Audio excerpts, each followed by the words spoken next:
This is Dan Lawson with the Alliance for American Manufacturing. I'm in Lewiston today. I'm at the International Brotherhood of Electrical Workers, Local 567, with Allan Shepard, the president of the local.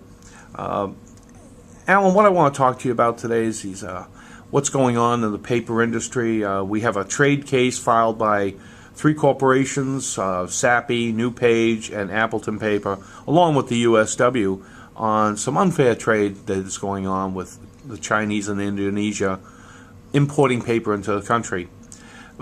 This has created shutdowns, rolling shutdowns, curtailments. How has that impacted your local and the workers that you're responsible for? Well, I'm glad you mentioned that. Local 567 has had a long history and tradition of having the core base of our business established in the paper mill industry here in the state of Maine. We were always able to rely heavily on whether it was New Page, SAPI, going back to the Scott Paper days, going even back further to the S.D. Warren days in the Westbrook Mill. I have a great deal of experience there myself. I was employed there many times with an outside contractor. I represent a bunch of transient electricians, and I say that fondly because we were so used to moving from mill to mill as they would have their annual outages for various upgrades and maintenance reasons. So it always kept my members very active and very busy. We were a very vibrant local, and we could always count on those good-paying jobs that provided the benefits for my members. Over the years, we've been seeing some very dramatic trends. We had a bit of a boom there for a while where we were actually installing paper machines, state-of-the-art technology in their pulp mill facilities and things, and now we're seeing them being dismantled and shipped overseas.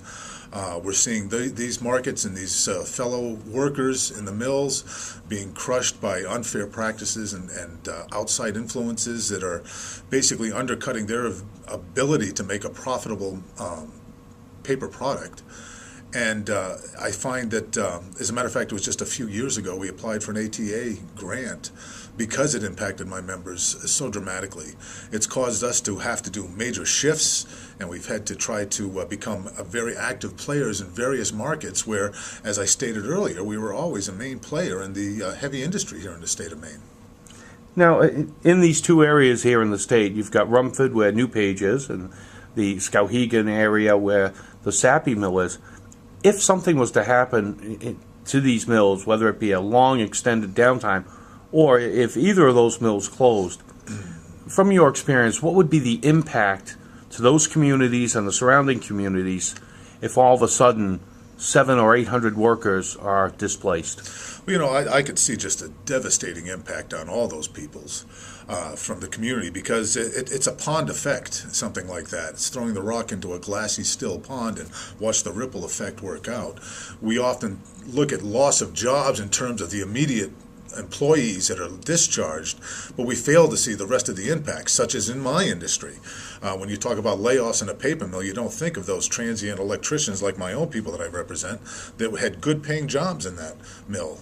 And the thing that I see on a personal basis is my son happens to be a career firefighter in one of those mill towns. And I know exactly how that tax base will be slammed by the loss of heavy industry in there, and I'd have to worry about whether he'd be able to maintain his job, let alone the other services that so many of the citizenry of Maine are used to having, and we take for granted that comes from the tax base that these large industries are able to provide for these communities. The shift's going to have to be made somewhere, and I know that the people are very burdened with a heavy tax burden now as far as property tax goes. Can you imagine doubling that or quadrupling that with the loss of these good manufacturing jobs? Well, we have seen up in the Millinocket area when that mill closed, 1,000 people displaced, and I know it had to impact your members also. Absolutely.